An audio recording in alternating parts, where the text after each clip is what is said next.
Riri Williams, the young heroine known as Ironheart, was created by Brian Michael Bendis and Mike Deodato, inspired by Tony Stark and having a genius intellect. Riri reverse-engineered technology from the Model 41 generation of Iron Man's armour and created her own version of the armour using parts and equipment borrowed from the labs at the Massachusetts Institute of Technology, where she was attending on a scholarship. With Riri making her MCU debut in Black Panther Wakanda Forever, now seems like the perfect time to get into some of the lesser known facts about the character. So with this in mind, I'm Dan from What Culture, and here are 10 things you probably didn't know about Ironheart. Number 10. She wielded the Mandarin's 10 rings. Ironheart had been tracking the location of the Mandarin's rings for many years. After discovering that the rings were going to be auctioned off at an underground weapons dealership, Williams went undercover as a former Iron Man villain, the Cobalt Man. She had hoped to secure the rings without any violence. Unfortunately, Iron Man and War Machine arrived just as the transaction was being completed.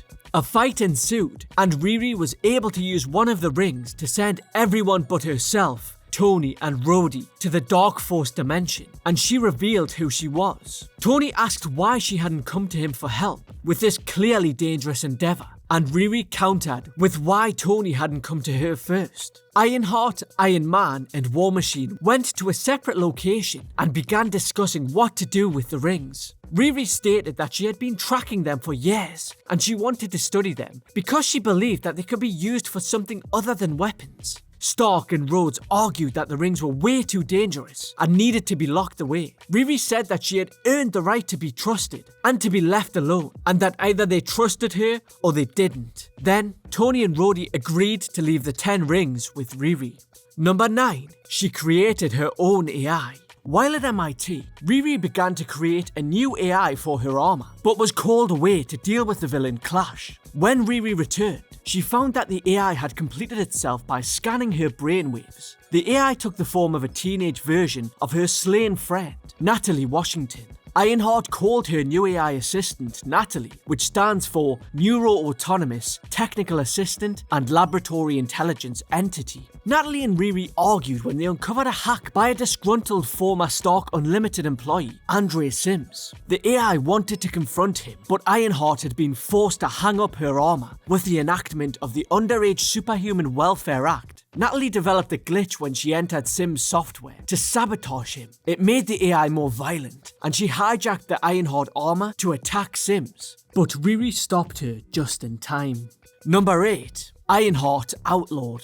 Riri put her Ironheart armour in storage with the implementation of the Underage Superhuman Welfare Act, much to Natalie's annoyance. Being a public figure, she feared the legal repercussions that would befall her mother if she didn't stand down. Riri did send Natalie to help the champions with security while trying to evade Cradle forces after the act became Kamala's law, but she stayed safely in Chicago. The champions end up at Riri's door in Chicago, where she allowed them to hide out. The champions unwittingly led Cradle forces right to Riri's home, and they had to fight their way out. They discovered that the evil corporation, Roxxon, is the one behind Kamala's law, and, thanks to their efforts, it was finally repealed. The team returned to Chicago and apologised to Williams, and the champions were free to be heroes again. Number 7. Lady Ironheart of WEIRDWORLD. Beginning in Champions issue 25, the team encountered the strange creature known as the Man-Thing while in Tanzania, and he accidentally dragged the Champions members, the Wasp, and Sam Alexander with him when he's sucked into a portal into WEIRDWORLD. There, Nadia and Sam lose their memories and find themselves changed by the world's magic. The villain Eshu travelled to WEIRDWORLD and found the heroes, and after finding that Sam could now channel crystal energy, took them under his wing. With their help, Eshu became the master of WEIRDWORLD. The champions followed their teammates to WEIRDWORLD, but found themselves transformed. 6 members of the team found each other, joined the resistance, and agreed to take the fight to Eshu. Sam unleashed his full ability to tap into the powers of the crystals, and would have nearly killed Riri had Vivian Vision not infused herself into the Ironheart armour, which gave them the power to unlock Sam's true memories and to save the team. They defeated Eshu, who quickly fled before he could be apprehended, and then they departed WEIRDWORLD, thanks to Man-Thing. Number 6. Under the Shadow of the Gun. While the champions were helping build a community centre, Miles Morales received an emergency alert on his phone. A shooter at his school had killed and injured several people before killing himself. One of the injured victims was Miles' friend, and because Spider-Man was with the Champions, instead of at the school that day, he blamed himself. Champions number 24 is Spider-Man's story, but it was Ironheart, who lost both her best friend and stepfather to gun violence, who had the saddest and probably most logical take on the tragedy. While talking to Amadeus, she was sure of the inevitability that this would happen again, and there wasn't much they could do about it. She said that the gun violence that had touched her life was the very reason she built the armor in the first place. It is Miss Marvel, who is in her own school and has had to endure active shooter drills since the incident, that finally breaks through to Spider-Man. Ultimately, with the phrase, "give up or stand up," Kamala spurred Miles to not only return to his team, but to his school friends as well. Number 5, she was recruited by Leonardo da Vinci in Invincible Iron Man number 600. Painter and inventor Leonardo da Vinci mastered time and space and recruited Riri Williams, Dr. Tony Ho, and Miles Morales to be a part of a think tank to bring S.H.I.E.L.D. back. Da Vinci planned to take the science-first approach to the new S.H.I.E.L.D., whilst Blade and Cable were handling the physical training of any new recruits. While this was occurring, on a yacht somewhere, Eric Lynch was being forced by the Hood to sign over all of Stark Enterprises' assets to him. The Hood and his gang are beset by Doctor Doom and several Doombots. Tony and Rhodey then arrive with a legion of remote-controlled Iron Man armors. Then, at the hotel, Tony's biological mother was surprised to see his biological father, Jude, a Hydra agent she thought she had killed years ago. Then, Mary Jane Watson arrives at the hotel and shoots Jude in the shoulder. He called for his battalion of nearby Hydra agents, but they were met by Ironheart, Da Vinci and their team, and eventually Rhodes and Tony. Number 4, taking down an empire.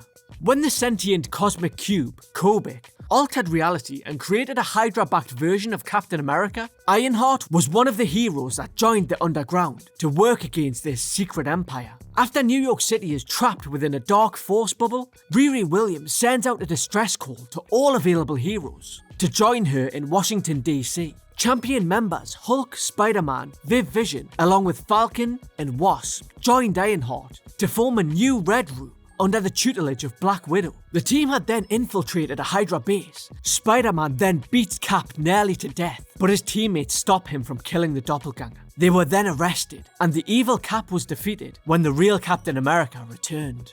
Number 3, she became the Queen of Latveria.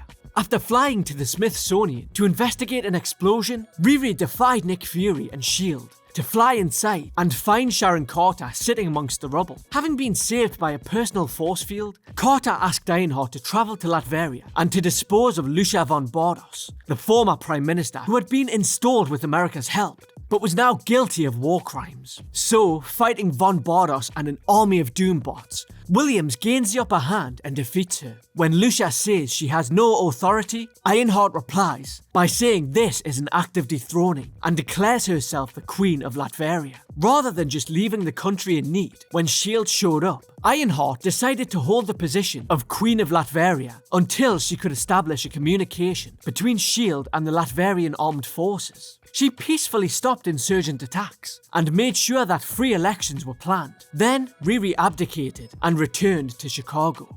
Number 2, developing Ironheart. Tony Stark had created an artificial intelligence version of his consciousness, and when he fell into a coma after battling Captain Marvel during the Second Civil War, the AI was shipped to Riri Williams and assisted her in creating a new, more streamlined version of her armor. Pepper Potts tries to discuss the danger of being a superhero, especially an armored one. However, they are attacked by the Techno Golem. After Rescue and Ironheart defeat them, they convene in Tony's Hall of Armor, where Riri shows her extensive knowledge of the various Iron Man armors. They are joined by Stark's personal assistant, Mary Jane Watson, his biological mother, Amanda Armstrong, and his AI, Friday. Armstrong offered to allow Williams to use the Stark Labs as her base of operations if she wished. However, the next day, the Dean of MIT came to the Williams home to convince her to continue her work in their labs. And number 1, she is a certified child genius. By age 5, Riri's parents knew she was different. Her biological father and namesake had died, and the family, which consisted of her mother, sister, and her new stepfather, lived in the South Shore neighborhood of Chicago. Riri began exhibiting behavior issues, and her mother took her to a child psychologist. After testing, the doctor determined that the child was a super genius. Riri's parents arranged to get her special care that would foster her new abilities and also give her the emotional support she needed to curb the burgeoning behavioral issues. Her intelligence caused her to become an introvert, and her passion and fascination with technology caused her to spend much of her time alone. At age 10, Natalie Washington wandered into Riri's open garage, and the two became best friends. A year later, the MIT gave her a full scholarship, and Riri contacted NASA, hoping to apply for their astronaut training program. Sadly, her age and lack of college degree disqualified her for now. Undeterred and inspired by her personal hero, the young genius vowed to keep going. And that's our list. You can find more lists like this on screen now, and be sure to hit that subscribe button for more awesome content. For now though, I've been Dan, and I'll catch you in the next one.